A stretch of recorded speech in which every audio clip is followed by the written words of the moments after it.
Hello YouTube, this is Dazza the Cameraman. Today is Tuesday 10th of December 2013 and this is a preview of a video that I've been working on, further exposing DarkSkyWatcher74, TreeOfMight, Wake Up America and his videos of 4 satellites which he now claims are anything but ordinary geosynchronous communication satellites.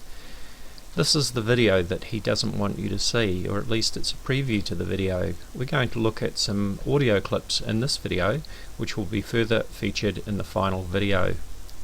I believe that he has since removed the 3-hour video from his channel because he doesn't want you to hear what was really said during that broadcast. But because I have already downloaded that video, I can bring you some of that now. Let's have a listen to clips in this audio. This is the audio in Audacity and the timeline reflects the same timeline that was in the original almost 3-hour video. So we're starting here at 14 minutes and 3 seconds. Let me play some of the video. You want me to put my lens cap on, dude? Hold on, Daz. I'm gonna lock onto the star field, bro, and I'm gonna let these things fly through the star field.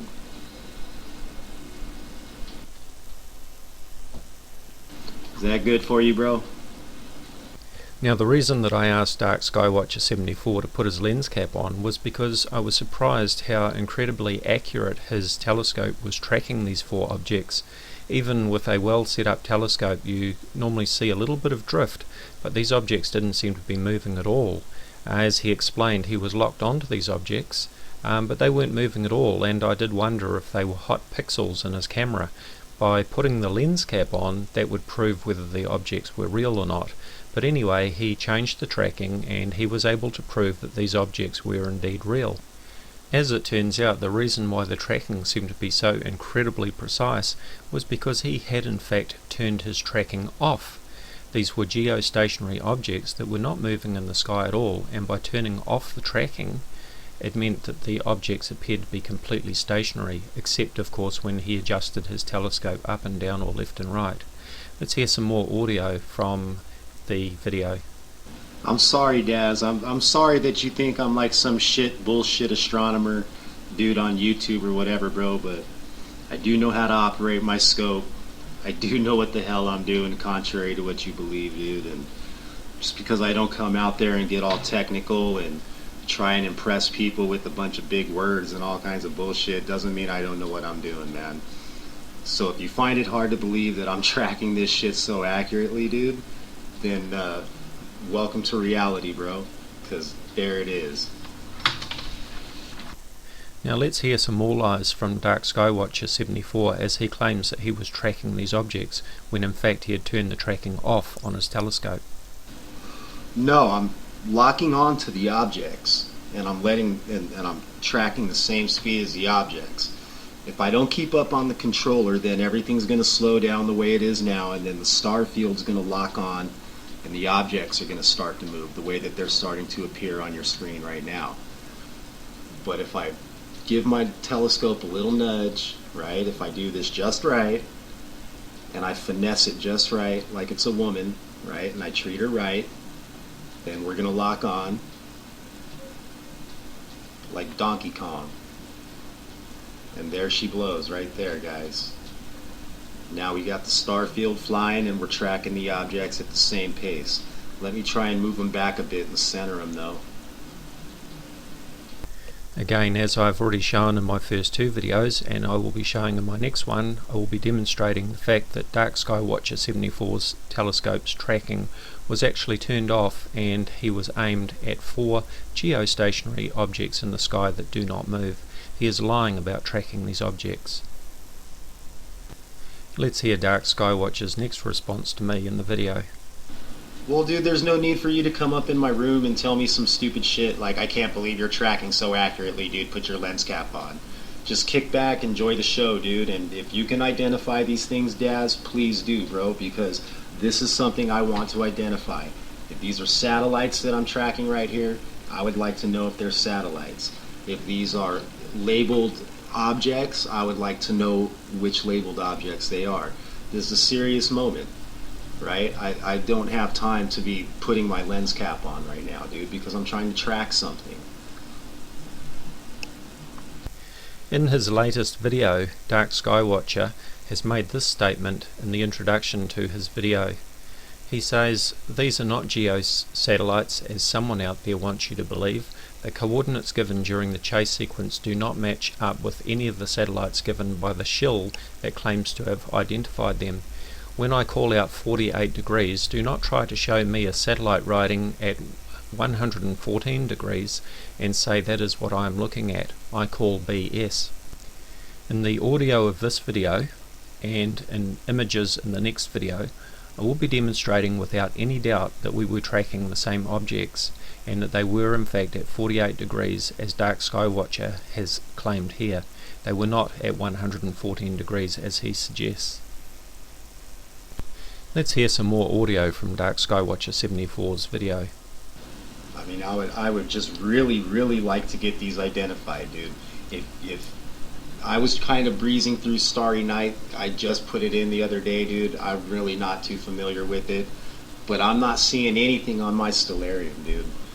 So I mean, honestly, if you can find something, bro, in your Starry Night or on any of the websites you got, man, please do, and please update us in the chat log, Daz. I would really appreciate it, and I know that you know which websites to go to above anybody else that's in my chat log here. So if you can do that, if you could do something like that, bro, I would really appreciate it. So here we now have DarkSkyWatcher74 singing my praises and saying that if anybody else can do it, that I would be able to do it, and he's invited me to try and identify these satellites. Let's see how we go with that. At 19 minutes 15 seconds into the video, DarkSkyWatcher gives us some coordinates. Let's have a listen. Right now I am at 48 degrees by 169. Now that's quite important for us to remember that. He's at 48 degrees by 169 degrees. That's 48 degrees above the horizon, 169 degrees azimuth or on the horizon from north. We're going to hear that figure several times in the video, and it's interesting that these figures don't change at all, which confirms what I've always said, is that DarkSkyWatcher74 had actually turned off his tracking on his telescope and had his telescope pointed at geostationary objects which did not move. This is why the coordinates that he is given in degrees do not change throughout the video. Let's hear some more.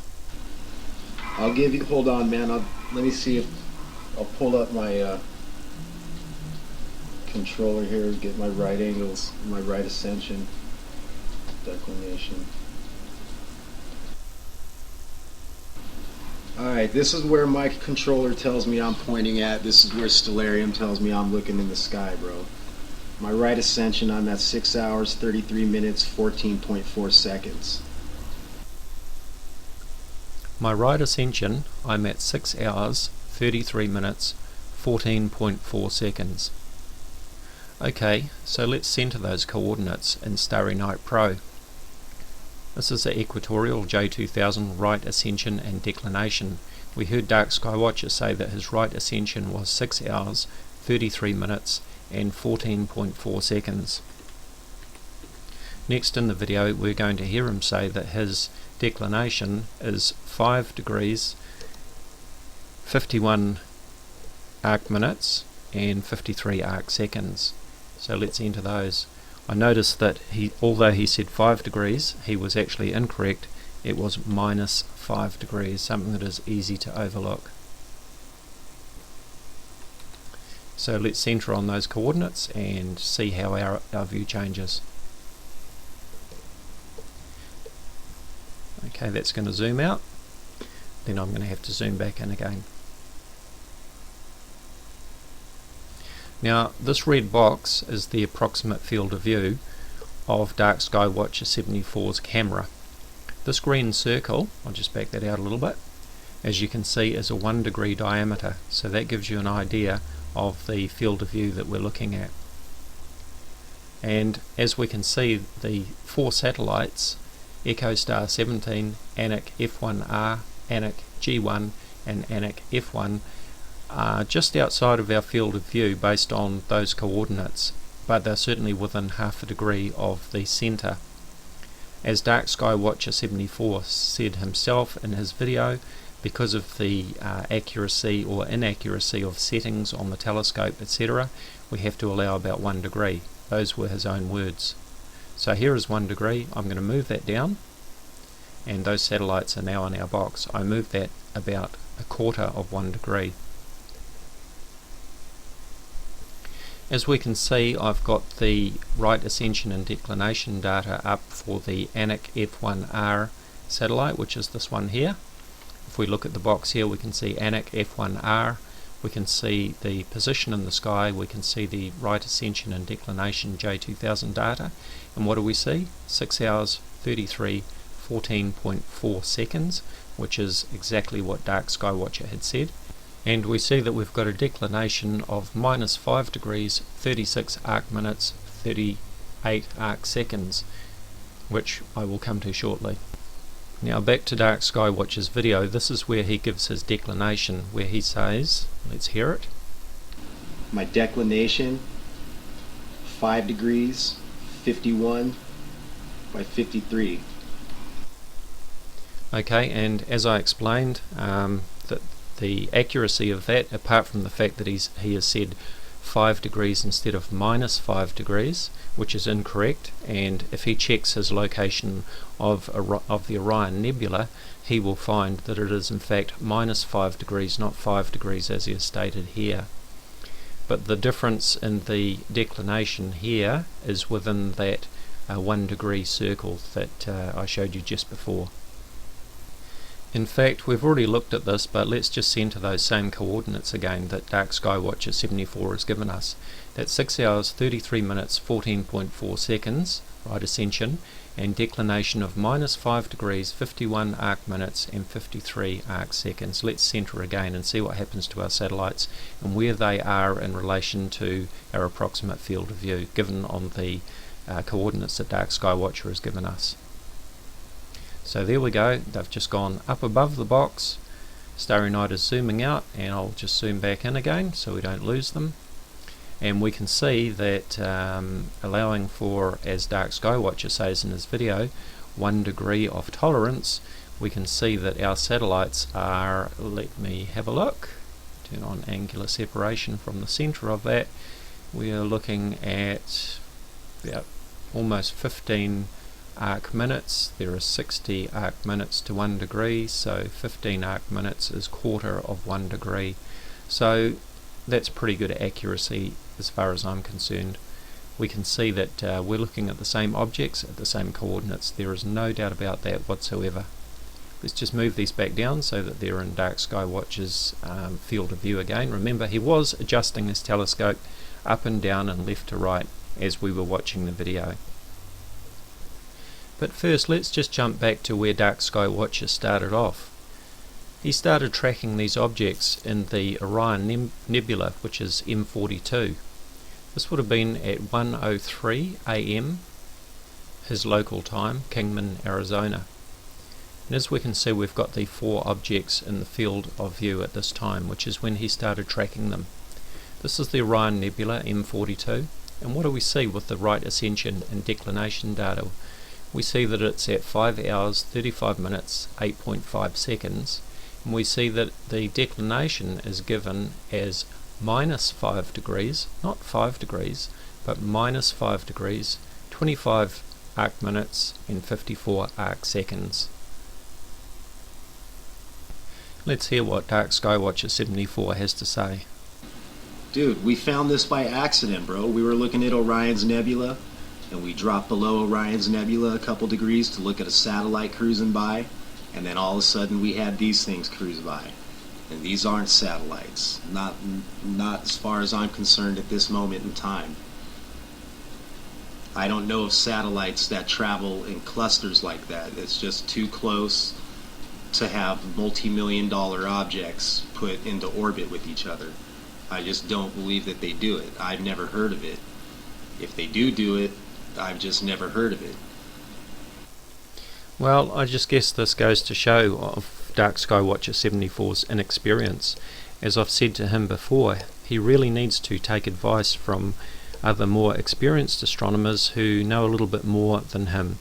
And in fact, I did speak to him about 3 weeks ago on Facebook Skype when he had been tracking some other similar objects another time, and I did positively identify those objects for him as well, which he accepted.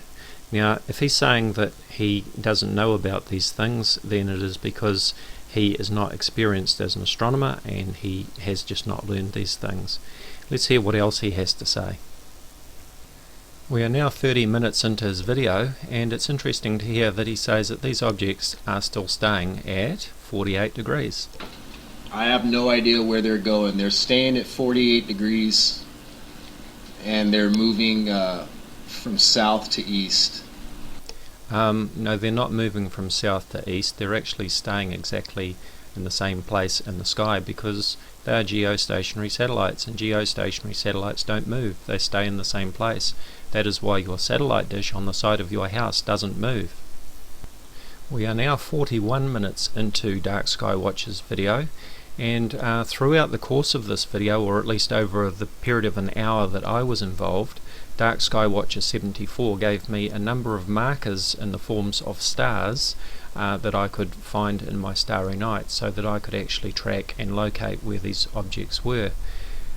He gave me a number of stars with HIP numbers, and I was able to track those in starry night, and let's hear a few of those now. I'm directly above HIP 334, or 33154, I'm sorry. Next star we're coming up on here is HIP 32231. Yes, 32231. That's what we just passed by.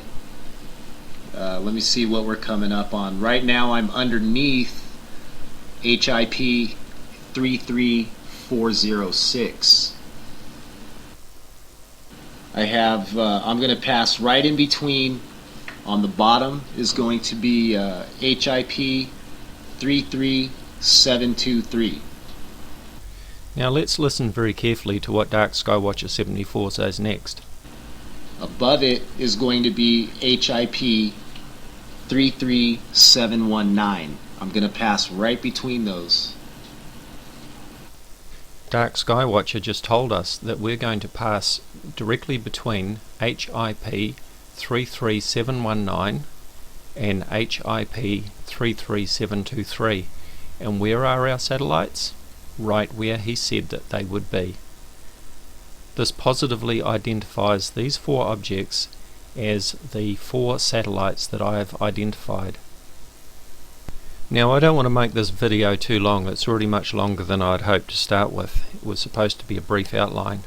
But we've already seen that DarkSkyWatcher74 has given us a number of markers in the video of stars, and there are a lot more than what I've shown you already. I'll show these in the longer version of the video in case anybody wants to check them out. But finally, let's hear Dark Sky Watcher summing things up. It just passed HIP 34793. But if we got these identified with those satellites that Daz just gave us up, then that wraps that up. We got them identified. Yeah, that's what I was saying. They had to be in geo orbit if they're cruising like this, if I'm able to track them like this. Once again, as I said before, Dark Sky Watcher 74 isn't tracking these objects at all. He simply turned off the tracking on his telescope and allowed the stars in the background to trail behind. As I've already explained, this is a geosynchronous satellite, or 4 of them, and they don't move their position. As for Dark Sky Watcher's more recent videos, where he's been showing them changing their position slightly, and he even claims that one attempted to do a docking maneuver, this is simply explained by the fact that these satellites, like any object in orbit, is not in a perfectly circular orbit, it's in an elliptical orbit, and this means that sometimes the satellite is higher, sometimes it is lower. This is known as perigee at its closest point, and apogee at its furthest point, and this is why they seem to be slightly changing their positions, because in fact the distances from Earth to satellite is in fact changing, and because of the vantage point the angles will change, and that's what we're seeing in his video. Let's hear a few more sound bites from Dark Skywatcher before we go. Thanks, Daz. I really do appreciate it, bro. I really do appreciate it, man. Yeah, it was a good find, Daz. I really do appreciate you running through the catalog for me, man. I couldn't do that and try and track these things, and you know as well as I do, when you don't know what it is, man, and you're looking at something like this, you gotta keep it in the scope. You know, I didn't have time to try and do all that with catalogs. And in this clip we hear DarkSkyWatcher74 commenting on the accuracy or tolerances in the telescope and how close my figures were, and confirming that I had actually identified them. I mean, we're off. We're barely off. But that's just the way it is when you're going from a controller into a Stellarium program or your Starry Night. You're always off just a little bit, you know what I mean? But we're in the same ballpark right now with your numbers and my numbers. Yeah, we're in the same ballpark. We're basically looking in the same field of view. Well, that's what Stellarium's showing me. Yeah, we're tracking the same objects, bro. Your numbers and my numbers, I mean, we're off just by fractions, you know what I mean? But that's just the differences between our programs and the hand controller and all the communication. But we're looking in the same field of view with the numbers you're giving me and the numbers I'm looking at. Yeah, we're both in the same spot.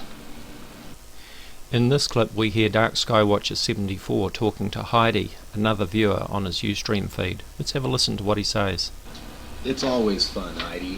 Even when you see stuff like this and you find out that it's a satellite, right? Like we just found out they're satellites, all right? It's confirmed that they're satellites. But it was one hell of a ride. It was fun. It was exciting. Sorry, let's hear that bit again. Like we just found out they're satellites, all right? It's confirmed that they're satellites. Just in case you missed it, Dark Skywatcher. Like we just found out they're satellites. Alright, it's confirmed that they're satellites. Now correct me if I'm wrong, but those are your words we're hearing? Like we just found out they're satellites. Alright, it's confirmed that they're satellites. Ah, so why have you changed your tune all of a sudden? Dark Skywatcher74, you cannot now turn around and deny that these are satellites, because as my video will prove, and I've already done in this video and the previous ones, we have positively identified these 4 satellites for being what they are. You gave me the HIP star numbers and we tracked them.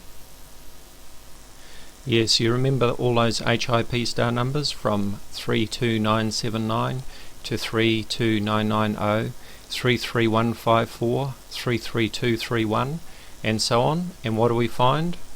They are all going right past our objects. All of these ones that can be verified from the video all go right past our satellites, and that is proof conclusive that what we are seeing are these satellites. Here is the track that they took against the background stars that you identified. All of these numbers are the ones that you gave me in the video, and I was busy punching them into Starry Night so that I could track your objects. And what were they? They were 4 satellites, just like I said they were.